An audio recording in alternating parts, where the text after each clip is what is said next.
Okay, good. All right, There it is. so happy Friday. This is Kim Happy Ware. Friday. Yeah, thanks, Tanya. I'm so glad you're here. It's nice to, I was prepared to maybe give it to myself, but I'm glad to have another person here. That's really helpful. So everyone is working on assignment 4, and I have already posted the tips for how to do that. And while I have your captivated attention right now, let me start out by just reviewing assignment number 5 and what the expectations are. At the time that you're watching this, as soon as you get done with assignment number 4, you must turn your attention to this assignment. It requires more time and it requires more people than what you've done so far. It is worth the most amount of points in this class. So I just want to give you a heads up on what's required. So this assignment is an interview assignment, and it's designed to help you see the differences and the similarities between communicating in a family and communicating in the workplace. And sometimes those worlds collide and sometimes they're different. And I think we can all know from what we've learned so far at the beginning of the course, we have different contexts. So this is just a time for you to show off what you have learned in the course. So you need to find 2 people to interview.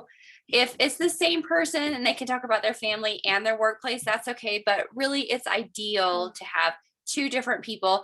If you are not currently working anywhere right now, just find someone who is working somewhere and interview them. It is the same set of interview questions for the family interview and for the workplace. It says record, but that's a terrible word. You don't need to do any video recording at all. It is only writing down their answers. So write down their answers. You will download and print this if you want to, or you can type it out, whatever works best for you, and answer these questions. When you see the scale, the number, make sure that you have them give you a number and then explain why they selected the number that they selected. Just writing a number really isn't enough. And it also helps you work on those skills as an interviewer to ask open-ended questions. We're talking about the top tips for you to interview today as the person being interviewed, but this assignment is really a great opportunity to begin practicing what it's like to be the interviewer, because you're just going to keep growing in your career field, and hopefully someday you'll be on the other end of the desk and you'll be the one doing the interviewing. So once you get through the interview, you're going to be doing an interview analysis. And this is where I need to see 8 bullet points saying something like the technology functions this way in the family, whereas in the workplace, it functions that way. Most students tend to use the questions that are asked as their springboard to do the comparison. And then the bulk of your work is really going to come in at this analysis.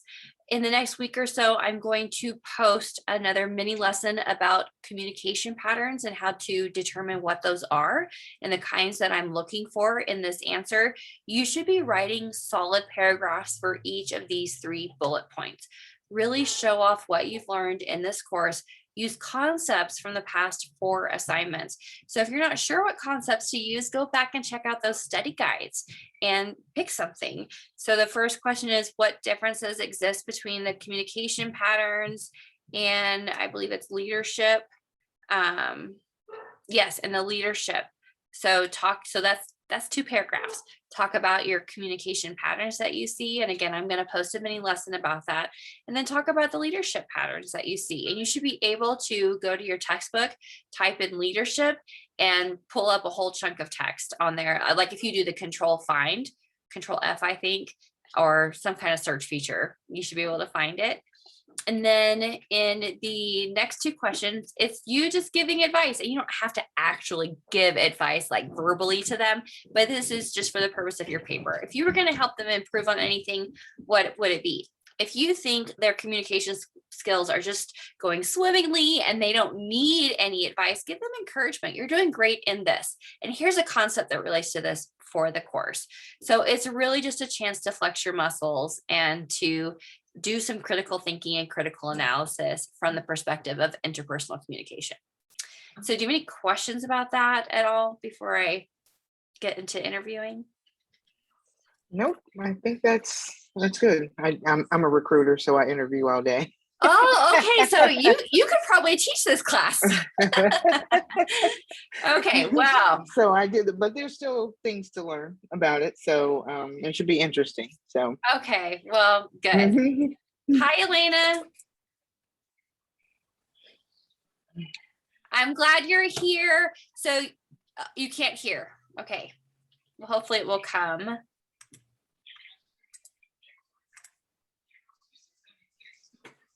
Can you hear me yet?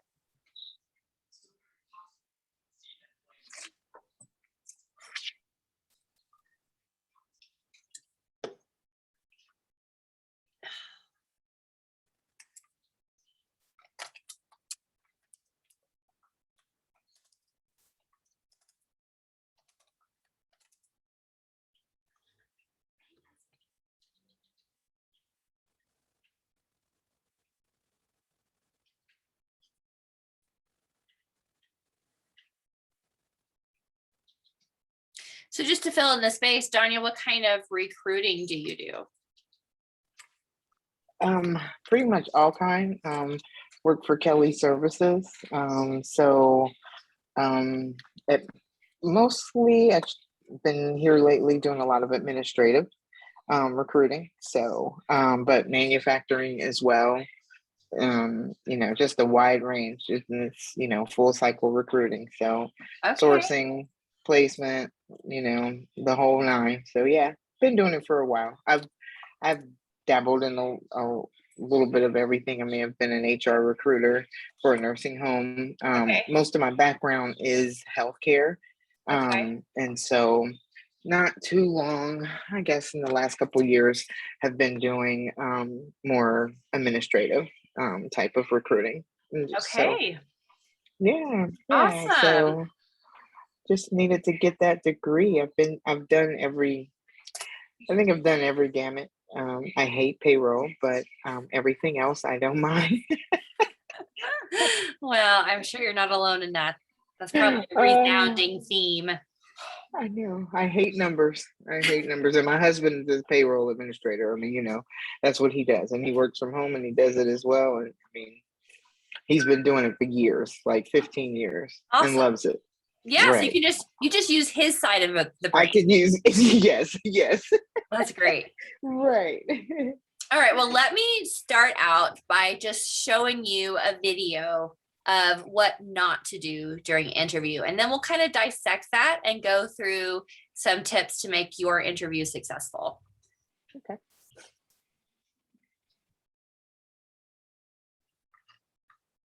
Can you hear it?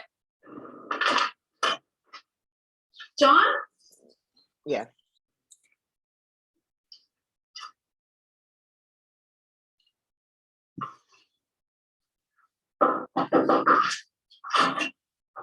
Sorry, I'm late. Are you Susan? I'm here for the job interview.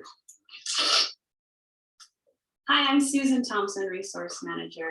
You're 10 minutes late. The traffic was terrible.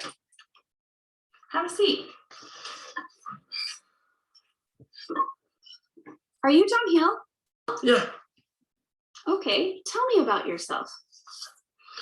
my main hobbies are watching classical movies, riding my motorcycle, and I have 2 granddaughters. They're so cute. Let me show you. Oh, that's okay. I'll take your word for it. Do you have a resume? I turned it in with my application. Okay. All right, it says here. Look, I found them. Aren't they adorable? And wait, there's my dog. Isn't that cute? Very cute. It says here that you only had your last job for a couple of months. Can you tell me why it was so short? I hated that place. My supervisor was such a jerk. All he did was complain about my work. Oh, what was the problem? Oh, they had all these rules. I followed the most important ones the best I could, but he would get mad if I didn't follow all the rules all the time. I see. Well, can you tell me why you want to work here? Oh, yeah, somebody told me you guys have a really good dental policy. I've got trouble with this tooth right here. It needs a lot of work. Okay, I think I've heard enough. Do you have any questions for me? You know, what does this place do? Well, we have a restaurant and we make frozen desserts that are shipped all across the country. Oh, cool. Well, it's been nice meeting you. Well, now when will I know if I get the job? We'll make phone calls tomorrow. Okay, see you later. See ya.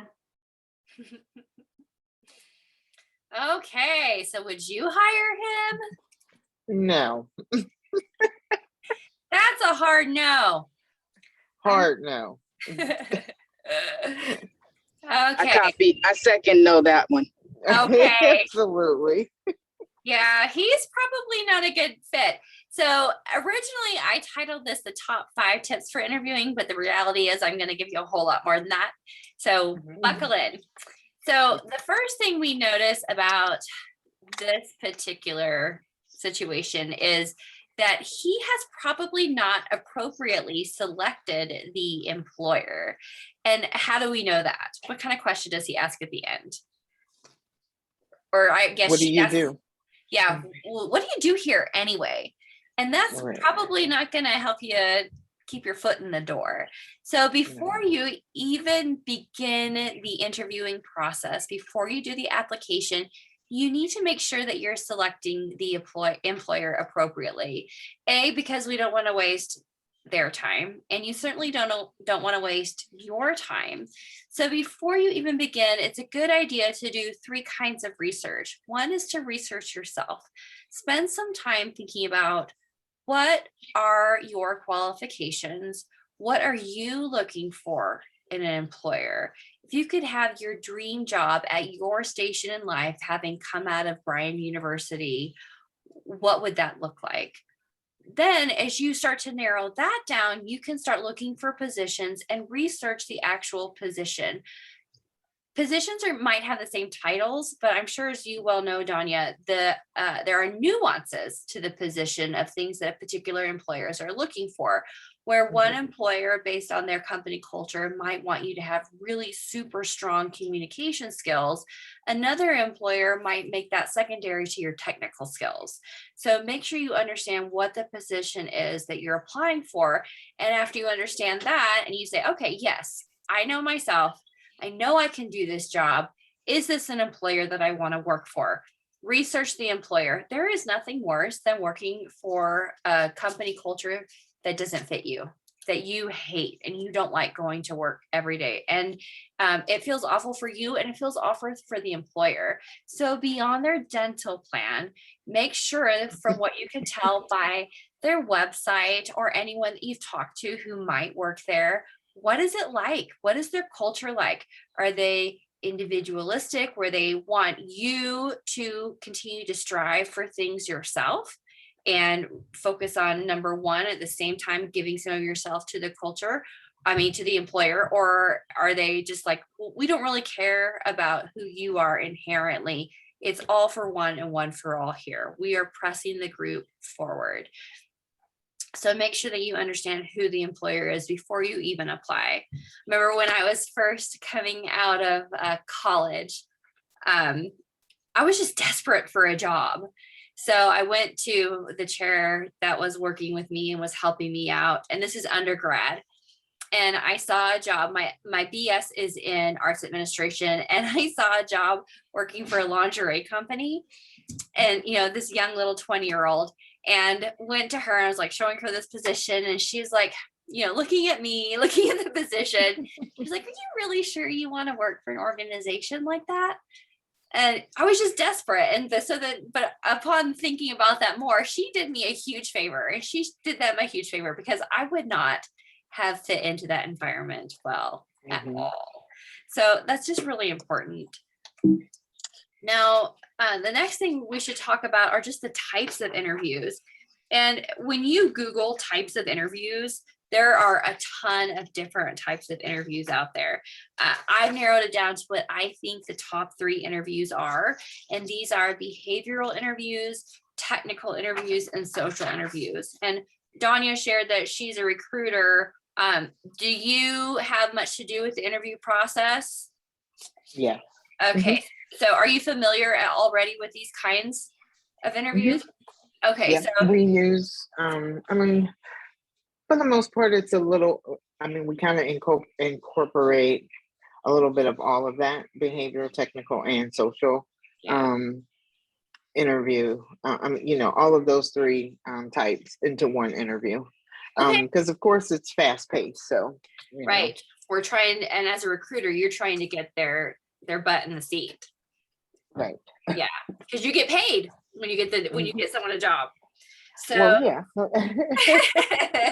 and I'm sure you care too about it being a good fit and all of that. So let's just talk about them individually and just know that these can be combined. They can be called different things. A little bit of each might happen. But if you're called in for the first interview, it's generally going to be a behavioral interview. And in the behavioral interview, we want to know about your past experiences. We want to see examples of work that you've completed. And we want to understand your knowledge, your skill, and your ability. So behavioral, shorten that down to behave, and you can get a pretty good clue about what that interview will be like. Technical is actually more about your skills. Can you perform the actual job that you're applying for?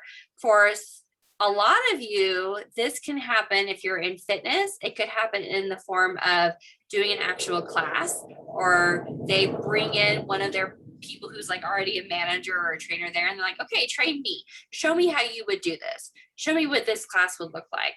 For coding, you're probably going to be doing some sort of code, or like if you're in web development, you'll be making some sort of program.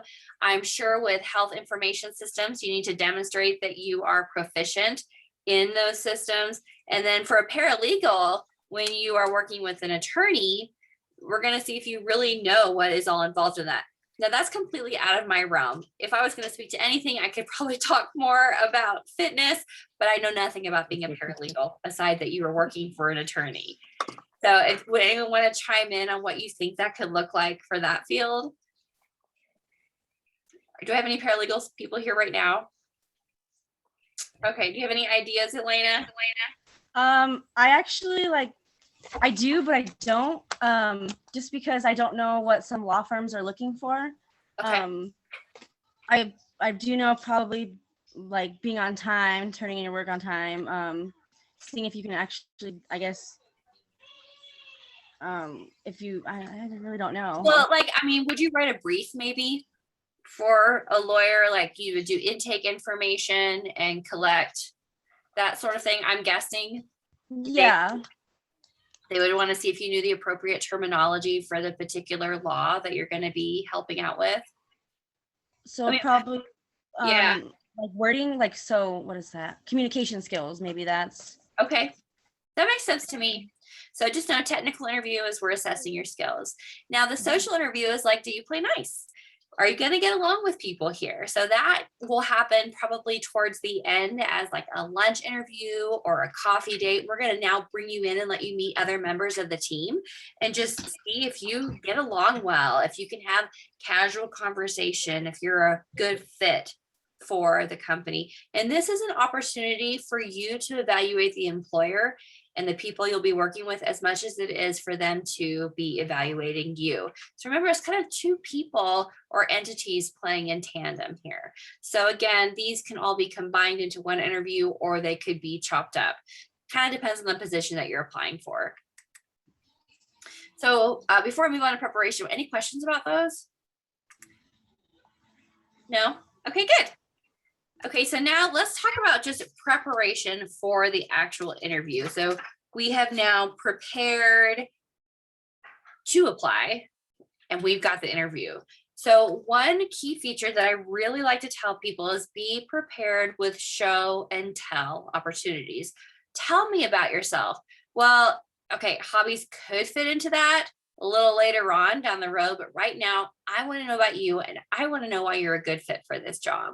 So be prepared with examples of your work to say, hey, I have done this and here's what that looked like. Or they're asking you about a particular situation. How would you handle that situation? And one way to do that is to use, I think I'm going to cover it in a little while, but you'll use the because clause.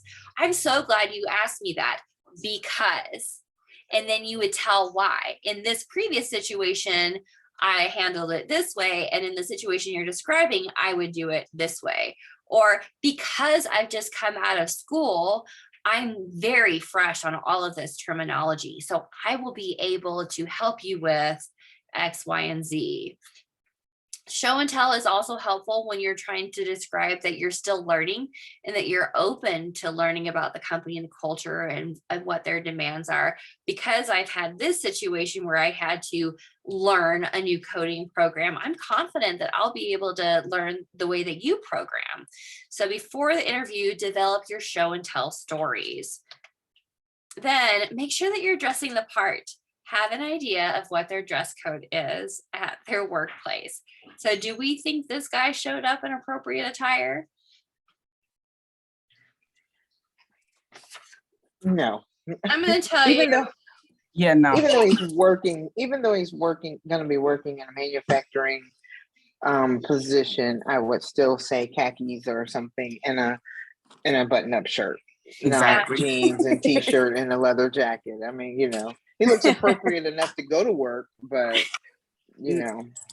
first impressions, you only get one chance. So That's right. And first impressions happen in the first 7 seconds. You're being sized up, and you're sizing up the employer too. So you have a very small window to make a great first impression. And we can look at this girl too. She is dressed in business casual. She has a skirt on, she has jewelry on. So she's there at what I would call probably a traditional workplace. So he definitely did not fit the bill. I like your suggestion for khakis. Khakis can kind of go either way. So, and this is what I think is really helpful. Show up 30 minutes early.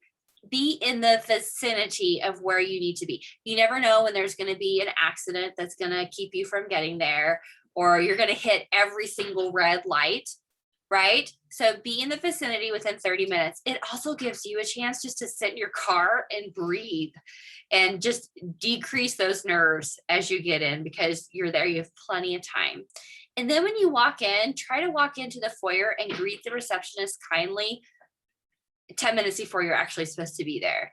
Again, it gives you time. And then say he showed up in khakis and he realized he needs to be more dressed, he can excuse himself and go grab a tie out of his car, or have a tie in his briefcase, go to the bathroom, put on the tie, have a suit jacket on. Oh, suit jacket is too formal. Take it off, drape it around your arm. Same thing with, women and your dress. You can wear slacks, you can wear a skirt, you can have different pieces available to you to be able to dress yourself up or dress yourself down. And the way the receptionist is dressed, thinking that you're going into a larger company, will give you a big clue as to what is important for the dress code. And make nice with the receptionist. Like, don't talk her ear off or his ear off, but be polite, because they have a huge say in what first impressions are. And the receptionist or the administrative assistant knows everything that's going on in the office. We saw that in Abril, our little fake made up organization, but they really do. Any questions there? No? Okay, good. So now let's just talk about our world of virtual interviews, because you're probably going to have the first screening via telephone or a video or a digital interview. So this stuff is common sense, but I think it's good to state it specifically. If you're going to have a telephone interview, make sure you're in a room that is quiet. Make sure there's nothing else going on that's going to be distracting. Make sure you have a good connection. So if you live in an area where you're kind of out away from a suburban place where the reception's poor, do your best to get to a place where you can be having good reception, even if it's sitting in your car. If you're going to sit in your car and the weather's poor, that's going to create external noise of like rain hitting your car window or snow, or if you're in a high traffic area. So make sure you can get alone and get quiet. A coffee shop is not a good place to have a telephone call, right? Now with video and digital, let's see if I can change my filter at all. You want to make sure that you're dressed the part on top. So you can be wearing pajama pants on the bottom, I don't care, but get something suitable on. Make sure that you are dressed appropriately. The other thing about that is that make sure your background is clear. So I have a filter going on, so there shouldn't, I mean, you can kind of see my blanket, but if I move, oh, look at that, it gets blended. But I have a filter on that just sort of mutes everything in the background. So you want the person to be looking at you and not looking at the things going on behind you. Does that make sense? Right? It seems common sense, but Yeah. Makes a lot of sense. Mhm. Makes a But- lot. yeah, but these are things that we don't really think about all the time because we're so used to our video telephone world. So moving on, again, we talked about first impressions a little bit. Let's capitalize on that some. Okay, the handshake. In a COVID pandemic world, what are your thoughts on a handshake? This is new territory. No touching in my hand. Yeah, I'll say 6 feet. Yeah. Okay. Yeah. Okay, what? Okay, so, but what if you go in and they extend their hand toward you?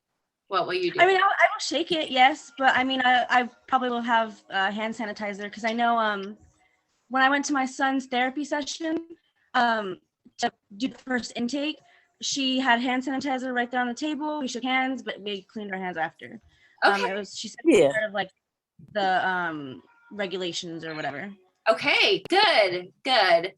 So, I think it's important to take a cue from the person that is interviewing you because we don't want to come off as rude. But I think in the world that we're living in, my sense is that people are okay if you're okay not shaking hands, right? You could offer an elbow or a fist bump, but then that's where eye contact and the smile really comes in. So if you're not comfortable doing a handshake and your interviewer gives you their hand or doesn't, you can make appropriate eye contact to meet with them and smile and have your shoulders down and back. Don't be hunched over. Be open to project confidence and like, hey, even if you get there and you know right away you don't like the job, you still act like you want that job because you have no idea who is friends with who in these other companies in this and in the industry. So you still give it everything you've got and try to make a connection and put your best foot forward. So, I mean, eye contact, we don't want to be staring into their souls, but if you look down the whole time, you're going to give a projection that you're not confident and that you're insecure and that you don't belong there. So tell yourself, look in the mirror, I belong here, whether you believe it or not. Fake it till you make it. Now, poise, if you're sitting down, I highly recommend that you sit up. Whoops, I have a shelf back there, but sit up straight. Don't slouch in the chair. If the person is interviewing you who is, really chill and, really relaxed, you can settle in just a little bit. But I discourage crossing your hands in front of you because it makes you look like you're closed off. Also, if you have a habit that, like, if you cross your legs, like your knee over your shoulder, you can't even see my knee right now. But if you have a habit of doing that and you fidget your foot, it's always a better idea to have your feet down and planted or crossed at the ankles than to have your legs crossed or your hands crossed. Try not to tap, right? No tapping, no hair twirling, cool, calm, collected. Practice that with the people around you at the dinner table, like with your family. If you have nervous habits, just practice. Okay, I'm gonna sit here, I'm gonna have a dinner. I'm not gonna do any of the things. So I can just practice that, get that in your body.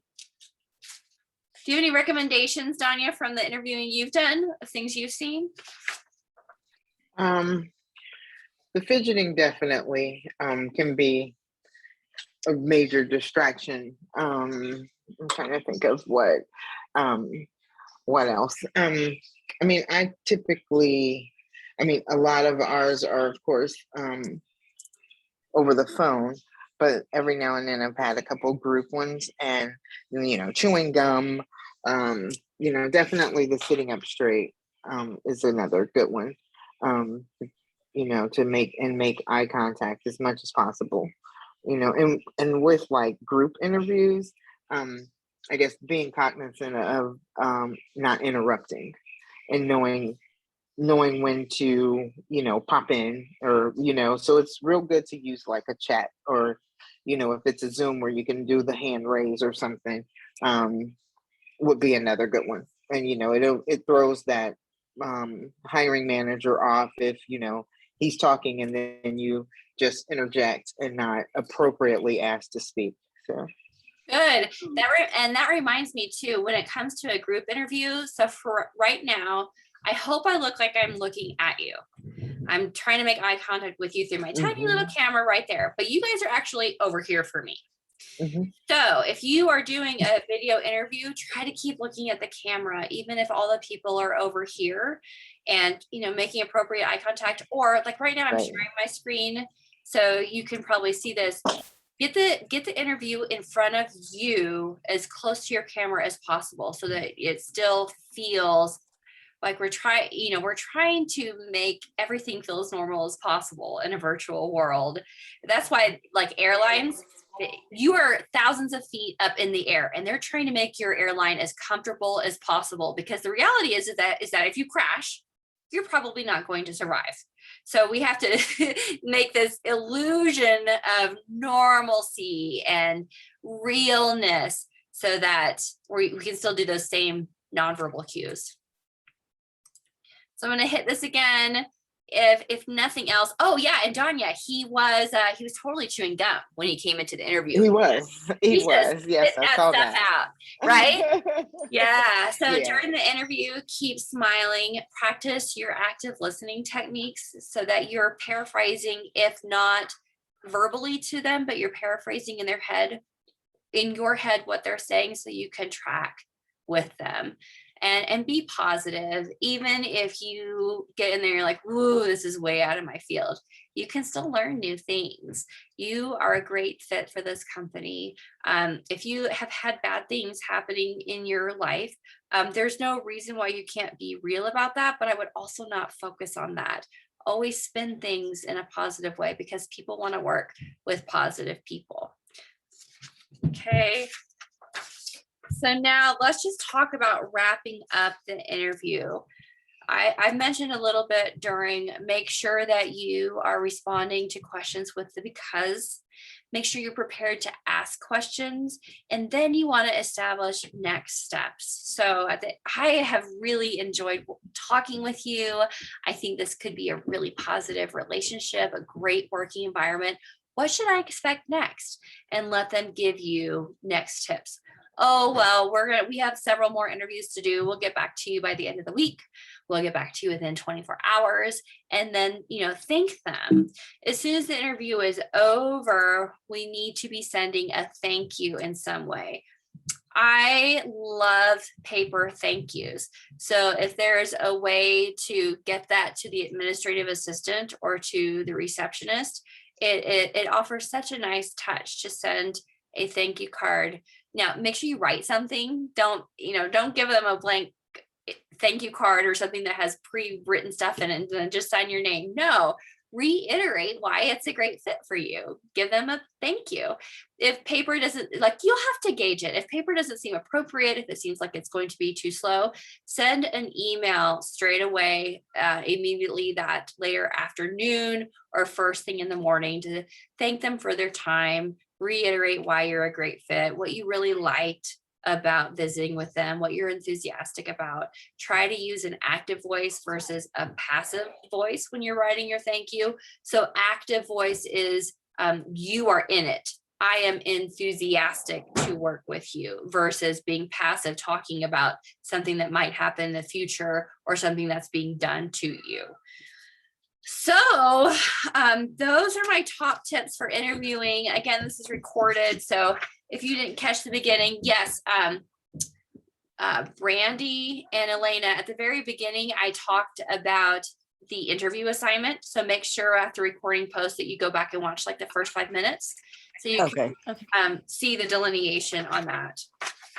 So that pretty much covers what I have to offer for interviewing in this short period of time.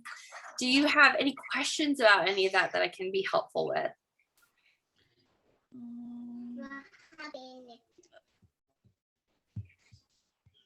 Okay, well, you're free to go. I'll hang out for a few minutes. If you do have any more questions, I'll stop the recording.